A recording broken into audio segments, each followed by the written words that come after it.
Imagine a world where a single bite or sip could ignite passion. Welcome to the tantalizing realm of aphrodisiacs.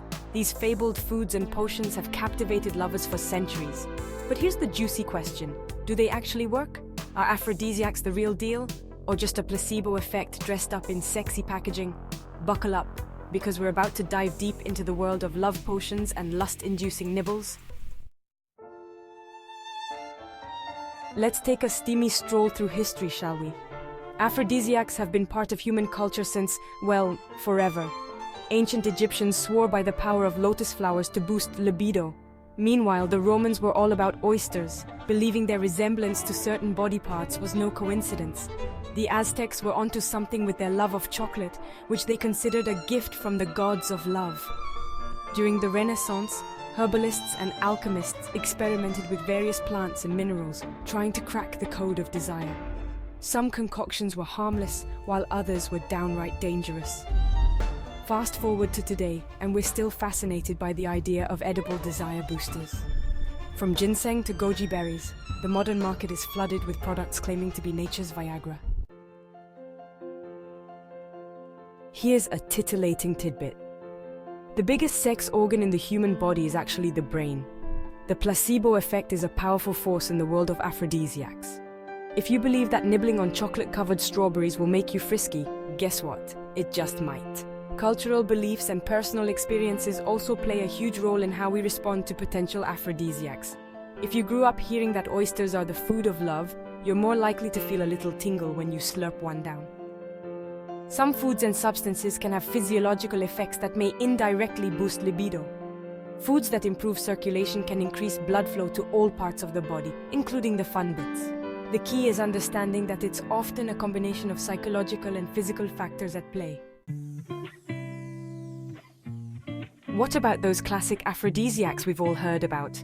Do they actually deliver the goods, or are they just culinary urban legends?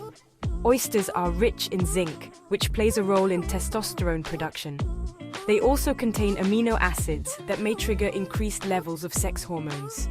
Next up, chocolate. Dark chocolate contains compounds that can boost serotonin and endorphin levels in the brain, potentially improving mood and reducing stress.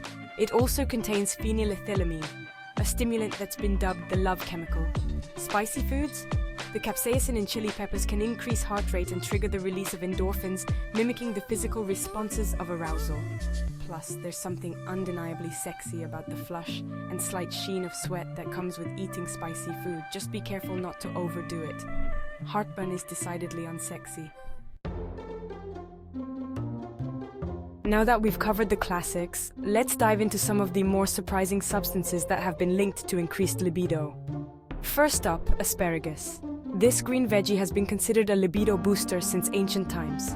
It's rich in folate and vitamin B6, both of which can boost arousal and orgasm. Here's a zesty surprise: garlic.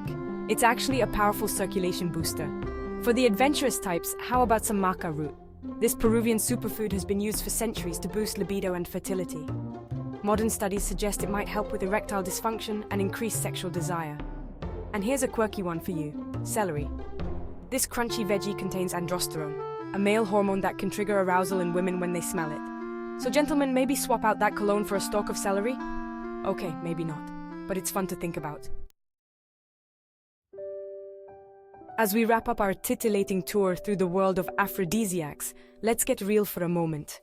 While some foods and substances may have mild physiological effects that could potentially boost libido, the most powerful aphrodisiac is actually your mind. The power of suggestion, combined with the right atmosphere and a dash of confidence, can be far more potent than any love potion or magical morsel. So instead of focusing solely on what you're eating, think about setting the mood, communicating with your partner, and letting your imagination run wild.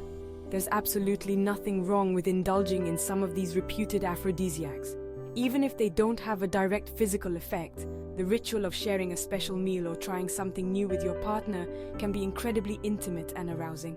So go ahead, shuck those oysters, melt that chocolate, and maybe even try a celery garnish on your cocktail. The world of sensual delights awaits.